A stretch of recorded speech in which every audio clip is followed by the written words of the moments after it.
So here's what you should have done if you were a Nazi and you wanted to win the war. You should have enslaved the Jews and the Gypsies and had them work, right?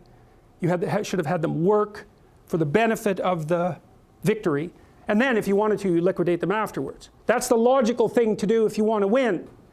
And we assume that Hitler wanted to win. But that's not a very intelligent assumption. Why would you assume that?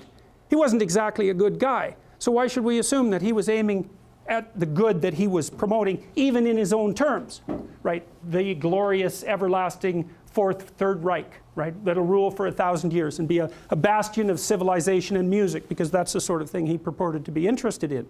Well, so what do you do with the Jews and the Gypsies? Well, round them up, fine. Enslave them, fine.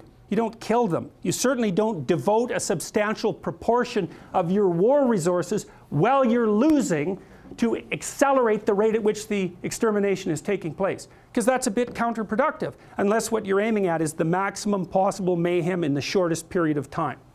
Well, so what happened as the Germans started to lose the war? Did Hitler lose faith in his own ability? No, he believed that the Germans had betrayed him with weakness. And so he was perfectly willing to accelerate the rate at which Germany was losing the war. And so when Hitler and his minions had the choice, here's the choice. You can suspend your unnecessary demolition of people, win the damn war, and then pick it up afterwards. Or while you're losing, you can just accelerate the mayhem even though it's counterproductive. It's like, what'd they pick? Well, they picked to accelerate the mayhem. And so to me, there's an old psychoanalytic idea. I think this was derived by Jung. If you can't figure out what someone is doing or why, look at the outcome and infer the motivation. If it produces mayhem, perhaps it was aiming at mayhem. Now, you have to use that dictum carefully. If someone's irritating you, maybe it's because you're irritable and you should sort yourself out, but maybe it's because they're actually aiming at irritating you. And that's the actual motivation. So perhaps not, but it's another tool in your analytical armament. So, and so you see, well, and this is the thing about warfare that's so interesting about because you can attribute it to territoriality. You can attribute it to a war for resources. That's what the, I would say, wretchedly simple-minded economists presume. People fight over scarce resources. It's like, hey, we're a little bit more sophisticated than that. And first of all, what resources are you talking about?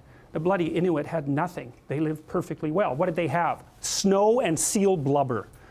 People can live in unbelievably deprived conditions.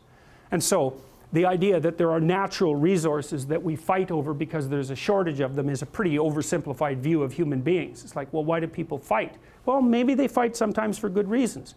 But very, very frequently they fight for bad reasons. And those bad reasons are personal as well as sociocultural and economic.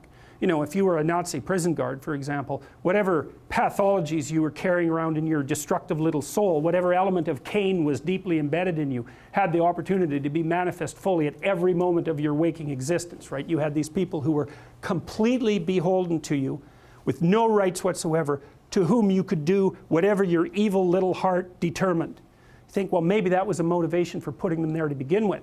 And all the cover story about, well, we're trying to build the Third Reich and we're trying to stabilize the state and we're trying to do all these good things. Maybe that's just a cover story for the real motivation, which is nothing but what? The construction of death camps that killed 6 million people. How about that? And the obliteration of 120 million people on the planet, and the leaving of Europe in ruins. Maybe that was the motivation. Or are we going to attribute to Hitler the highest possible motives? Say, no, it's an archetypal manifestation of Cain. Now, he's going to put up a front that says, well, I'm your savior. It's like, well, destructive people think that Cain is their savior.